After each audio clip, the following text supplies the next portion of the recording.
Hello friends, അങ്ങനെ നമ്മുടെ പവിത്ര ആണെങ്കിൽ വീണ്ടും രംഗത്തെത്തിയിരിക്കുകയാണല്ലോ. ആദ്യം തന്നെ തുടങ്ങുന്നതൊക്കെ കുറച്ച് പുതുമുഖങ്ങളെയൊക്കെ കാണിച്ചുകൊണ്ടാണ് വേദ എത്തിയിരിക്കുന്നത്. ഡൽഹിയിലാണ് കേട്ടോ. അങ്ങനെ ഒരു ഫ്രണ്ടിന്റെ അടുത്ത് വേദ ഇങ്ങനെ കഥ പറഞ്ഞുകൊണ്ടിരിക്കുകയാണ്. ശ്രേയ എന്നാണ് ആ ഫ്രണ്ടിന്റെ പേര്. ബാഗുമായി റെയിൽവേ സ്റ്റേഷനിൽ ചെന്നെത്തുമ്പോൾ എങ്ങോട്ട് പോകണമെന്ന് ഒരു നിശ്ചയം ഉണ്ടായിരുന്നില്ല. ആദ്യം വന്ന വണ്ടിയിൽ കയറി പോരുക മാത്രമാണ് ചെയ്തത്.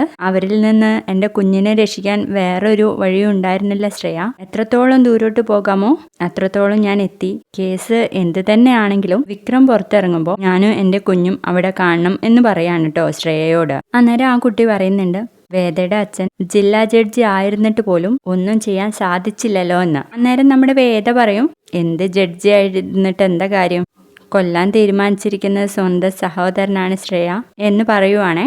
പിന്നീട് ആ ഡൽഹിയിലെ കാര്യങ്ങളൊക്കെ ഇങ്ങനെ കാണിച്ചുകൊണ്ടിരിക്കുകയാണ്. പിന്നീട് കാണിക്കുന്നത് നമ്മുടെ വിക്രത്തിന്റെ വീടാണ്. അവിടെയാണെങ്കിൽ മഴ പെയ്യുന്നുണ്ട്. അന്നേരം കമൽ ഇങ്ങനെ കട്ടിലിരുന്ന് ഇങ്ങനെ ഓരോന്ന് ഓർത്തുകൊണ്ടിരിക്കുകയാണ്. അന്നേരം മാഷ് ചുക്കുകാപ്പിയുമായിട്ട് വരുന്നു.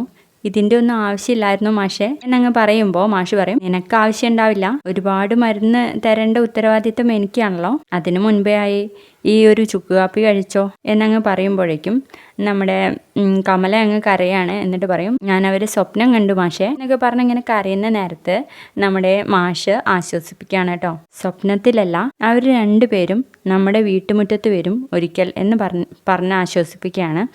അന്നേരം നമ്മുടെ കമല പറയും, അപ്പോഴേക്കും ഞാൻ ഉണ്ടാവും മാഷെ, ജീവിതം അവസാനിക്കാറാവുമ്പോൾ ചില നിമിത്തങ്ങൾ നമുക്ക് ദൈവം കാണിച്ചു തരുന്നു പറയുന്നില്ലേ, അതുപോലെ ഓരോരോ നിമിത്തങ്ങൾ ഞാനും കണ്ടു തുടങ്ങിയിരിക്കുന്നു മാഷെ. കമല, നീ എന്തൊക്കെയാടോ പറയുന്നേ, ഓരോന്ന് ഓർത്ത് കിടന്നിട്ടാ എന്നങ്ങ് പറയുമ്പോൾ കമല പറയും, വേദയെയും വിക്രത്തെയും ഓർക്കുന്നത് വേണ്ടാത്തതാണോ? അവരിപ്പോൾ 1 വർഷമായി മാഷെ നമ്മളെ പിരിഞ്ഞിരിക്കുന്നു, എന്ത് ചെയ്തിട്ടും എന്തെങ്കിലും ഗുണം ഉണ്ടായോ എന്നങ്ങ് ചോദിക്കുമ്പോൾ മാഷ് പറയും, കമല, നമ്മൾ ഒരുപാട് ശ്രമിക്കുന്നില്ലേ, എന്തായാലും വിക്രത്തിനെ പുറത്തിറക്കണം. എന്താ മാഷെ, എന്നെ ആശ്വസിപ്പിക്കാൻ വേണ്ടി പറയുവാണോ? 3 ആൺമക്കൾ ഉണ്ടായിട്ടും മാഷിന് എന്നെങ്കിലും ഒരു സമാധാനം ലഭിച്ചിട്ടുണ്ടോ എന്നങ്ങ് പറയുമ്പോൾ, നീ ഓരോന്ന് ഓർക്കാതെ കുറച്ചു നേരം കിടക്ക്, നാളെ ഹോസ്പിറ്റലിൽ പോകാനുള്ളതല്ലേ എന്നങ്ങ് പറഞ്ഞിട്ട് നമ്മുടെ മാഷ അങ്ങ് പോകുക. അന്നേരം കൈ പിടിച്ചിട്ട് ചോദിക്കും, മാഷ എങ്ങോട്ടാണ്?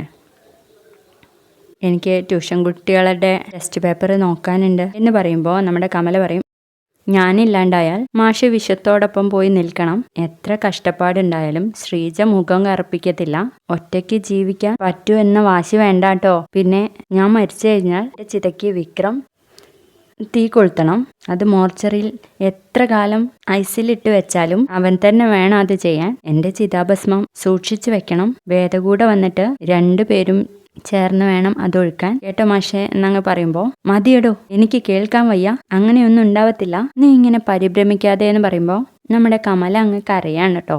അപ്പോൾ ഇതൊക്കെയാണ് ഇന്നത്തെ ഒരു വിശേഷം. സെറ്റല്ലേ?